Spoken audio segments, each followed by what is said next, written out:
नमस्कार बच्चों, कैसे हैं आप सब। आशा करती हूँ सब अच्छे होंगे।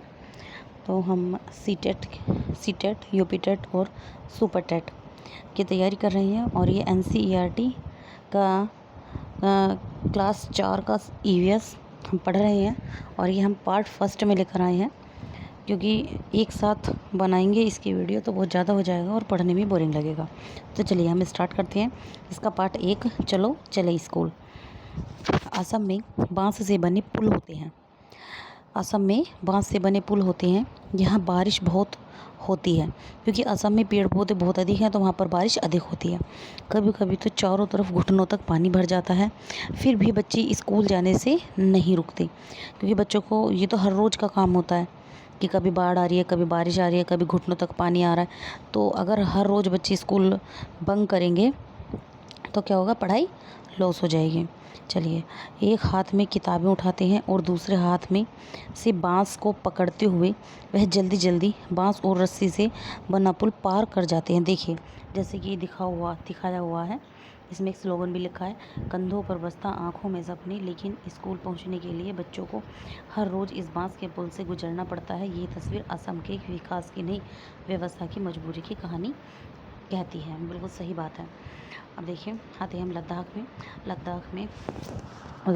में लकड़ी का बना झूला होता है, जिसे ट्रॉली कहा जाता है। लकड़ी का बना होता है ये झूला, ठीक है, और इसे क्या कहा जाता है, ट्रॉली कहा जाता है। लकड़ी का क्यों बनाता है, क्योंकि अगर ये टूट जाए बाई चांस या पानी में गिर जाए तो ये डूबेगा नहीं और बच्चों को कोई नुकसान नहीं होगा। स्कूल पहुंचने के लिए रोज़ नदी पार करनी होती है, खूब चौड़ी और गहरी नदी, बहुत गहरी गहरी और चौड़ी चौड़ी नदियाँ होती हैं। नदी के पार जाती हुई मजबूत लोहे की रस्सी होती है। यह दोनों तरफ से भारी पत्थरों या पेड़ों से कसकर बंधी रहती है।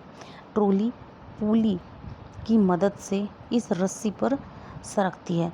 एक पुली होती है, पुली किसे कहते हैं, पुली एक पहिया टाइप होता है, एक पहिए जैसी पुली होती है, उसमें ग्रीसिंग करके उसको सेट रखते हैं ताकि वो अच्छे से उस पर सरक जाए। 4-5 बच्चे एक साथ ट्रॉली में बैठ जाते हैं और नदी के उस पार पहुंच जाते हैं। सीमेंट के पुल, यह सीमेंट ईंटों और लोहे की सरियों से बने होते हैं। पुल पर चढ़ने उतरने के लिए सीढ़ियाँ बनी होती हैं। पुल पर चढ़ने उतरने के लिए क्या बना होता है, सीढ़ियाँ बनी होती है। सीमेंट के पुल तो सभी जानते हैं कैसे होते हैं। सीमेंट का पुल बन जाता है, उस पर सीढ़ियाँ हो जाती हैं। कहीं कहीं पर वो होती है ना, एक जगह खड़ी हो जाती हैं और वो चली जाती हैं सीढ़ियाँ, याद नहीं आ रहा उसको क्या कहते हैं।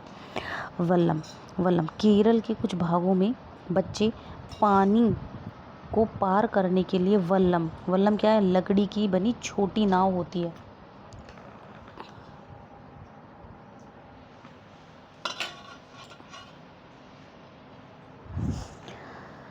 वल्लम में बैठकर स्कूल पहुंचते हैं। देखिए, ये इस तरीके की नाव होती है, छोटी सी नाव है और इसमें 5-7 बच्चे, जितना भी इसमें स्पेस होता है, इसमें बैठकर स्कूल जाते हैं। ऊँट गाड़ी, अब देखिए ऊँट गाड़ी कहाँ होती है। ऊँट गाड़ी राजस्थान में पाई जाती है। ऊँट गाड़ी, यह है रेगिस्तानी इलाका।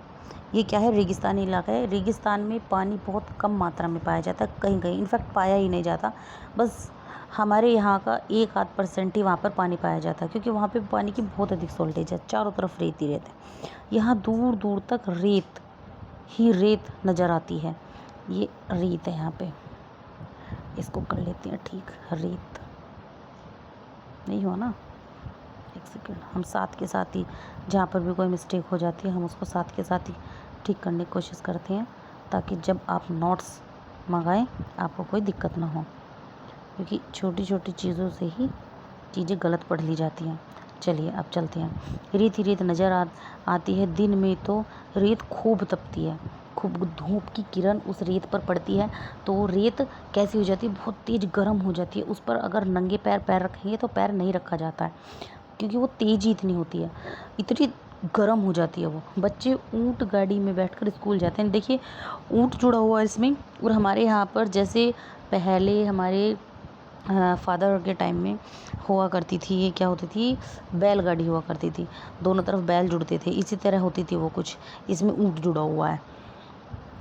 देखिए, मैदानी इलाके में बैलगाड़ी का प्रयोग होता है। जो मैदानी इलाके हैं वहाँ पर बैलगाड़ी का प्रयोग होता है, क्योंकि मैदान क्या होता है, मैदान तो सपाट होता है, ना कहीं पहाड़ ना कहीं, हर एक चीज़ अपना सीक्वेंस में होती है।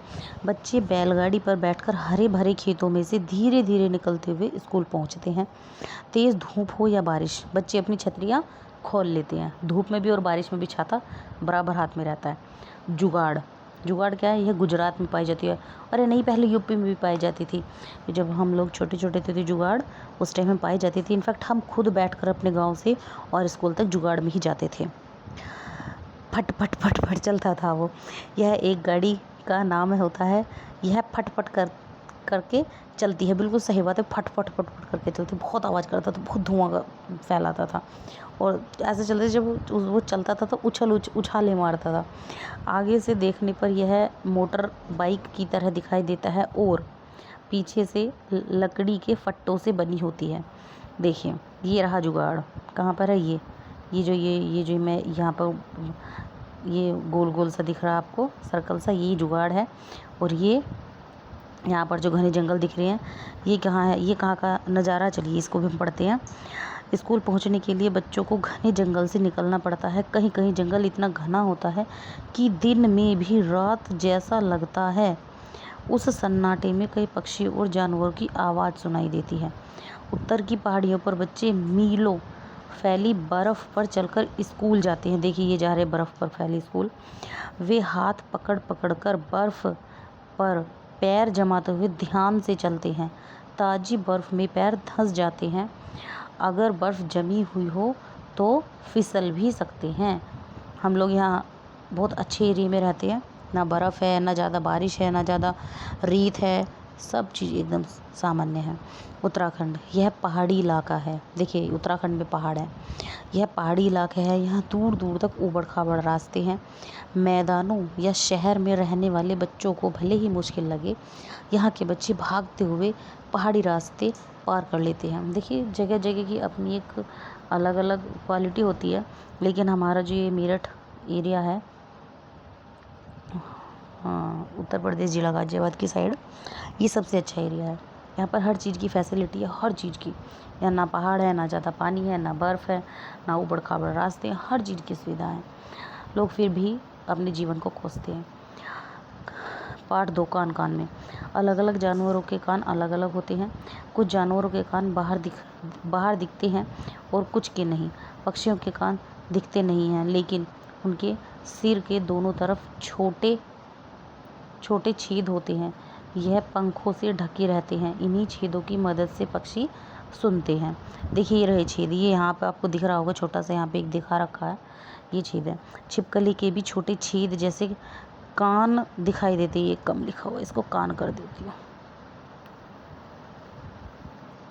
कान, ठीक है। ये देखिए छिपकली के छेद है ना यहाँ पे, ये कान है इसके। मगरमच्छ के भी छोटे छेद जैसे कान होते हैं, लेकिन आसानी से दिखाई नहीं देते। देखिए जो छेद दिख रहे हैं ना यहाँ पे ये जो छेद दिख रहा है, यही शायद इसका कान होगा, पक्का नहीं कह सकती मैं भी, क्योंकि मैंने बहुत सारे मगरमच्छ की पिक्स चेक की, बहुत सारों की देखी, तो हर एक मगरमच्छ के उस पर आँख के पास ही इस तरीके का छेद था। तो मैंने अपने आईक्यू से खुद अंदाज़ा लगाया कि शायद ये कान होगा, क्योंकि मुझे कोई और उसके फेस पर छेद नहीं दिखा। कहीं और हिडन छेद हो तो मुझे नहीं पता, लेकिन हो सकता है 1% में भी ये हो सकता है। जानवरों की, अब हम आते हैं इस पर, यहाँ पर है, जानवरों की खाल पर डिजाइन उसके शरीर पर बाल होने के कारण होते हैं। जैसे कि गिलहरी है, गिलहरी पर बाल कैसे होते हैं, उसके शरीर पर डिजाइन भी होता है, बाल भी होता है। जैसे कि हर एक जानवर के शरीर पर बाल होते हैं और डिजाइन भी अलग अलग तरह के होते हैं। जैब्रा पे अलग है, जिराफ पे अलग है, कुत्ते पर अलग है, खरगोश पर अलग है, बिल्ली पर अलग है। हर एक जानवर की अपनी अलग डिज़ाइन है, उनकी पहचान ईजिली की जा सकती है। जिन जानवरों के कान बाहर दिखाई देते हैं उनके शरीर पर बाल होते हैं। जिनके कान बाहर होंगे उनके क्या होंगे, शरीर पर बाल होंगे। वे बच्चे देते हैं। ये जानवर स्तनधारी होते हैं, ठीक है। क्या होते हैं जानवर, स्तनधारी होते हैं। जिन जानवरों के कान बाहर दिखाई नहीं देते उनके शरीर पर बाल नहीं होते और वे क्या देते हैं, वे अंडे देते हैं। जैसे कि कछुआ भी एक जानवर है। सिर्फ पक्षी ही ऐसे नहीं है जो अंडे देते हैं, कछुआ भी जानवर है और ये अंडे देता है। सांप भी अंडे देता है। वो जानवरों की गिनती में आता है। नहीं, शायद सांप तो कीड़े मकोड़ों की उसमें आता है गिनती में, ये मुझे याद नहीं है, बट कछुआ तो है, जानवर है। बहुत साल पहले धरती पर डायनासोर थे, लेकिन अब नहीं है। अब वह सिर्फ फिल्मों, फोटो और पुस्तकों में ही मिलते हैं। पार्ट 3, ये हाथियों के बारे में है। नंदू हाथी, क्या नाम है इस हाथी का? नंदू हाथी। ठीक है, चलिए। एक बड़ा हाथी एक दिन में 100 किलोग्राम से ज़्यादा पेड़ और झाड़ियाँ खा लेता है। पता है, जो मैं चैप्टर पढ़ा रही हूँ आपको, चैप्टर 4, इसमें से आपके कम से कम इस चैप्टर में से 5 नंबर आपको पक्के हैं, क्योंकि इस चैप्टर में से 100% आता है। मैंने भी बहुत सारे एग्ज़ाम दिए, सीटेट के, यूपी टेट के, सुपर टेट के, मैंने भी कई सारे एग्ज़ाम दिए हैं और हर उसमें ये आया है। इसमें से इस चैप्टर में से ज़रूर आता है। एक सेकेंड में थोड़ा इसको, चलिए अब हम इसको पढ़ते हैं। बड़े मज़ेदार चैप्टर है और ये आपके लिए बहुत ही इम्पोर्टेंट चैप्टर है। एक बड़ा हाथी एक दिन में 100 किलोग्राम से ज़्यादा पेड़ और झाड़ियाँ खा लेता है। कितने किलोग्राम से? 100 किलोग्राम से। वहाँ आता है लिखा हुआ 100, 200, 110, 105, इस तरीके से। कंफ्यूज नहीं होना है, सिर्फ हमेशा याद रखना है 100 किलोग्राम वो खा जाता है, पेड़ और झाड़ियाँ। कभी कभी आएगा गन्ने खा जाता है 100 किलोग्राम, नहीं गन्ने नहीं, सिर्फ पेड़ और झाड़ियाँ। हाथी बहुत कम आराम करता है। यह एक दिन में केवल 2 से 4 घंटे ही सोता है। देखिए 24 घंटे होते हैं, 24 घंटे में से 2 या 4 घंटे सोता है। हाथी को पानी और कीचड़ में खेलना बहुत भाता है, इससे उनके शरीर को ठंडक मिलती है। ये प्राकृतिक तरीके से ठंडा रहता है। ठीक है, देखिए कीचड़ में कैसे खेल रहा है हाथी। हाथी के कान भी पंखे की तरह होते हैं। गर्मी लगने पर हाथी अपने कान हिलाकर हवा करता है। 3 महीने, यहाँ पर हम 3 महीने के हाथी का वजन 200 किलो होता है, 200 किलोग्राम। अब देख लीजिए, 3 महीने के हाथी में अगर 200 किलोग्राम वजन है, तो जो बड़ा हाथी होगा उसमें कितना किलोग्राम वजन होता होगा, सोच ही नहीं सकते। पता नहीं मुझे तो कितना होता होगा। झुंड की सबसे बुजुर्ग हथिनी ही पूरे झुंड की नेता होती है। ये बीच में छूट गया हमारा। हाथियों के झुंड में केवल हथिनियाँ और बच्चे रहते हैं। ये बात याद रखने की है कि जो झुंड होता है उसमें हाथी नहीं होते, सिर्फ हथिनियाँ होती हैं। अब आते हैं एक झुंड में 10 से 12 हथिनियाँ और बच्चे होते हैं। अब यहाँ आते हैं 7वें उस पर हैं आप। हाथी 14 या 15 साल तक ही इस झुंड में रहते हैं। हाथी 14 साल या 15 साल तक ही इस झुंड में रहते हैं, फिर वह झुंड छोड़ देते हैं और अकेले रहते हैं, क्योंकि वे फिर बड़े हो जाते हैं। झुंड में रहने वाले जानवर मिलजुल कर सभी काम करते हैं, जैसे खाने की तलाश में घूमना, खेलना और नहाना। ठीक है, सबके अपने अपने काम बटे होते हैं। बगुला भैंस पर बैठता है, क्योंकि बगुला तथा भैंस में सहजीवी का संबंध होता है। भाई साहब, ये क्वेश्चन कई साल तक लगातार आया है और इस क्वेश्चन का कोई भरोसा नहीं है, क्योंकि अब तो मैं सीटेट नहीं देती हूँ, क्या पता अब भी आता हो। पार्ट 4, अमृता की कहानी। राजस्थान, हम आ गए हैं राजस्थान में। राजस्थान में जोधपुर के पास खेजड़ी गांव है। कौन सा गांव है? खेजड़ी। यहाँ से भी इस पार्ट में से एक क्वेश्चन आता है।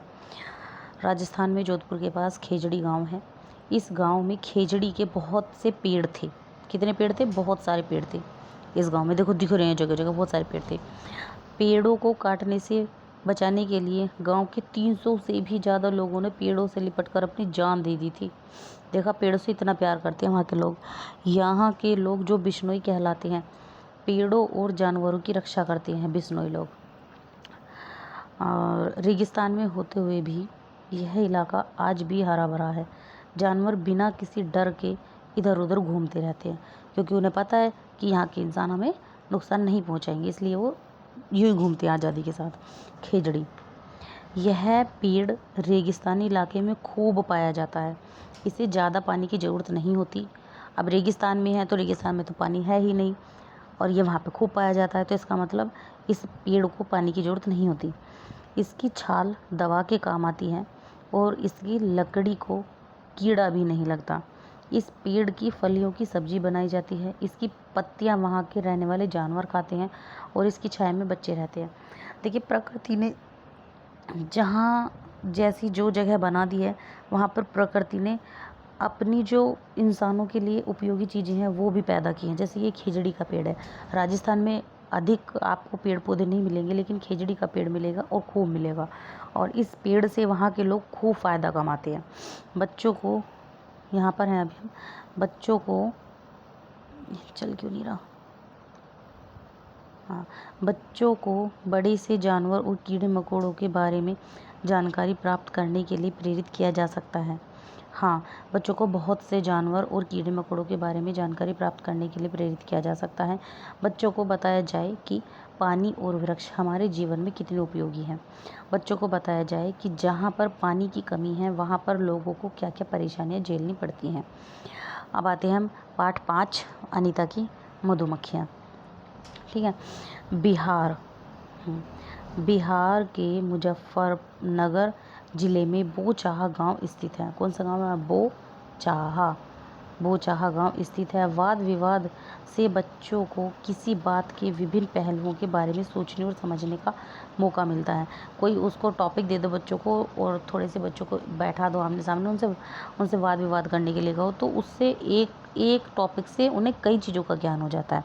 बच्चों के साथ तर्क वितर्क अति आवश्यक है। बच्चों के विचारों को सुनने के लिए उन्हें तर्क वितर्क करने का मौका दें। लीची के फूल मधुमक्खियों को लुभाते हैं। जो लीची के फूल है मधुमक्खियों को बहुत अधिक पसंद है। क्वेश्चन आ सकता है कि मधुमक्खियों को कौन से फूल अधिक पसंद है। वो सूरजमुखी दे सकता है, लीची देगा, सूरजमुखी देगा, गुड़हल देगा, गुलाब देगा। जो फेमस से फूल हैं उनका नाम देगा। और आपको याद रखना है कि सिर्फ लीची का फूल मधुमक्खी को बहुत अधिक लुभाता है। फूल तो मधुमक्खी को सभी पसंद होते हैं, बट लीची का फूल जो है वो मधुमक्खी को बहुत ही ज़्यादा पसंद है। अक्टूबर से दिसंबर तक का समय मधुमक्खियों के अंडे देने का होता है। अक्टूबर से दिसंबर तक मधुमक्खियों को पाला जाता है और ये इन दिनों अंडे देती हैं। मधुमक्खी पालन शुरू करने का सबसे अच्छा समय यही होता है। जी हाँ, अक्टूबर और दिसंबर में ही मधुमक्खियाँ अधिक पाली जाती हैं। मधुमक्खी पालने के लिए बक्से, चीनी और छत्ते को साफ़ करने के लिए दवाइयाँ की ज़रूरत पड़ती है। जो हम मधुमक्खी पालते हैं हमें क्या क्या चाहिए? बक्सा चाहिए, चीनी चाहिए, ठीक है, और एक दवाई चाहिए जो हम छत्ते को साफ़ करते हैं। जब उससे शहद निकालते हैं तो हम उस छत्ते को साफ़ करके ही तो शहद निकालेंगे, तो उसके लिए एक दवाई होती है, केमिकल होता है, जिससे हम शहद इजीली निकाल सकते हैं। लीची के फूल फरवरी में खिलते हैं। देखिए, अक्टूबर दिसंबर में तो ये अंडे देती है और लीची के फूल कब खिलते हैं? फरवरी में। फरवरी तक जो इनके वो होते हैं, अंडे होते हैं, अंडों से क्या निकल आते हैं? उनके बच्चे निकल आते हैं। ये निश्चिंत हो जाती हैं, इनके बच्चे भी उड़ना सीख लेते हैं। तो क्या होता है? लीची के फूल फरवरी में खिलते हैं और ये इनके लिए बहुत अच्छा मौसम होता है। इस छत्ते में एक रानी मक्खी होती है जो अंडे देती है। रानी मक्खी होती है वो जो अंडे देती है। छत्ते में कुछ नर मक्खी भी होती हैं। यहाँ पर नर है, ये क्या है? नर मक्खी होती हैं। छत्ते में बहुत सारी काम करने वाली यानी श्रमिक मक्खियाँ भी होती हैं। यह दिन भर काम करती हैं। शहद के लिए फूलों का रस ढूंढती हैं। जब किसी मक्खी को रस मिल जाता है तो वह एक तरह का नाच करती हैं। इससे दूसरी मक्खियों का पता चल जाता है। वह रस से शहद बनाती हैं। छत्ता बनाने का काम भी इन्हीं का होता है और छत्ते को पालने का भी काम इन्हीं का होता है। ठीक है, यह ना हो, अगर ये ना हो मक्खियाँ तो क्या होगा? अगर यह न हो तो न तो छत्ता बने और न ही शहद इकट्ठा हो। ठीक है, जो ये मक्खियाँ होती हैं काम करने वाली। शहद के बिना छत्ते की सारी मधुमक्खियाँ भूखी ही मर जाती हैं। शहद ही इनका भोजन होता है और अगर शहद ही ना होगा तो मधुमक्खियाँ भूखी मर जाएंगी। नर मक्खी छत्ते के लिए कुछ खास काम नहीं करती। नर मक्खी जो है वो छत्ते के लिए कोई ख़ास काम नहीं करती, लेकिन कुछ ना कुछ तो करती ही हैं। मधुमक्खियों की तरह ही चींटियाँ भी मिलजुल कर काम करती हैं। चींटियों को आपने देखा होगा, मधुमक्खियाँ तो किसी के घर में नहीं होती है, कभी कभी उड़ते हुए आ जाती हैं, बट चींटियाँ तो सभी ने देखी होंगी बचपन से ही। अगर आप दाने डाल दो चीनी के, शक्कर के, गुड़ के, कैसे भी मीठा डाल दो, मीठे पर चींटियाँ खुद ब खुद आ जाती हैं। लाइन लगा के आती हैं कतार से और उसी लाइन से वापस जाती है। कहा जाता है कि चींटियों की आँख नहीं होती, इनकी सूंघने की शक्ति होती है, उस सूंघने की शक्ति से अपना रास्ता ढूंढ लेती है। सभी चींटियों का काम बटा रहता है। सभी चींटियों का काम क्या होता है? बटा रहता है सभी चींटियों का काम। सब चींटियाँ अपना अपना काम करेंगी, ना लड़ाई ना झगड़ा भैया, सब अपना अपना काम करो। ठीक है, सभी चींटियों का काम बटा होता है। ओहो, ये क्या हो गया? चलिए, रानी चींटियाँ अंडे देती हैं, सिपाही चींटी बिल का ध्यान रखती हैं। देखो, सिपाही चींटी भी है, रानी चींटी भी है, श्रमिक चींटी भी हैं, और जो ये खाना वाना लाती हैं वो भी हैं। चींटियों को सबका काम अलग अलग है। और काम करने वाली चींटियाँ भोजन ढूंढकर बिल तक लाती हैं। देखा, दीमक और ततैयाँ भी इसी तरह समूह में रहती है। दीमक और ततैयाँ भी इसी तरह काम करती हैं। चलिए अब हम आते हैं, कुछ क्वेश्चन हैं जो हमारे लिए बहुत उपयोगी होने वाले हैं एग्ज़ाम के लिए। चलिए हम इन्हें पढ़ते हैं। चलो स्कूल पाठ मुख्य रूप से किस विषय पर आधारित है? खेलकूद, बच्चों के लिए स्कूल जाने के विभिन्न साधन का ज्ञान कराना, ज्ञान। एंड सी पार्ट है इसका खेती। डी पशुपालन। तो इसका आंसर क्या होगा? इसका आंसर होगा बी, बच्चों के स्कूल जाने के विभिन्न साधन का ज्ञान कराना। असम में बांस के पुलों का उपयोग क्यों किया जाता है? वहाँ पहाड़ अधिक हैं, वहाँ भारी वर्षा होती है, वहाँ सड़कें नहीं हैं, वहाँ जंगल नहीं है। बिल्कुल भी नहीं है, जैसे कि हमने ऊपर पढ़ा था, वहाँ भारी वर्षा होती है असम में। ट्रॉली पुल का प्रयोग मुख्यतः किस परिस्थिति में किया जाता है? छोटी नदी पार करने में, चौड़ी एवं गहरी नदी पार करने में, सड़क पार करने में, खेत पर काम करने में। क्या आएगा इसका? आएगा बी पार्ट, चौड़ी एवं गहरी नदी पार करने में। वल्लम क्या है? ऊंट गाड़ी, लकड़ी की नाव, ट्रोली, बैलगाड़ी। हमने पढ़ा था लकड़ी की नाव वल्लम है। वल्लम क्या है? लकड़ी की नाव।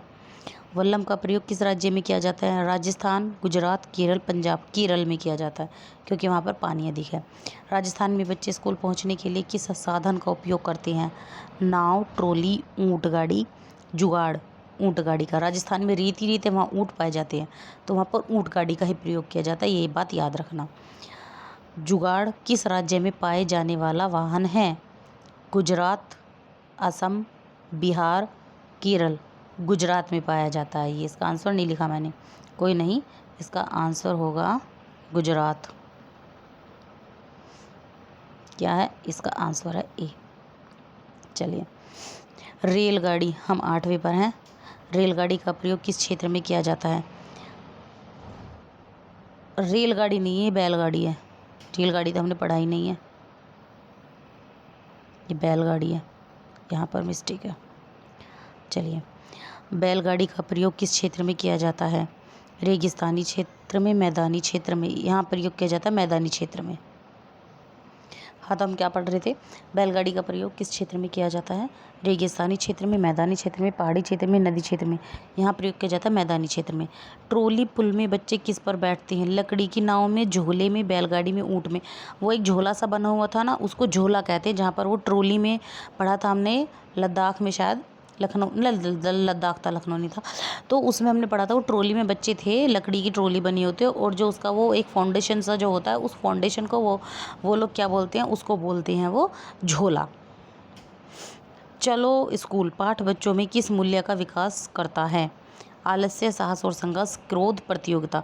साहस और संघर्ष, क्योंकि इस चैप्टर में हमें जितने भी हमने पढ़े हैं, टॉपिक पढ़े हैं, वो सब ऐसे ही पढ़े हैं कि बच्चे कितना स्ट्रगल करके स्कूलों तक पहुंचते हैं। हमारी तरह नहीं है कि बैठे गाड़ी में और स्कूल पहुंच गए, घर पे गाड़ी आई छोड़ गई, घर पे गाड़ी आई उठा के ले गई, घर पे गाड़ी आई मार्केट चले गए, घर पे गाड़ी आई घूमने के लिए चले गए। ऐसा नहीं है, वहाँ पर हर इंसान को अपने लिए स्ट्रगल करना पड़ता है बचपन से ही।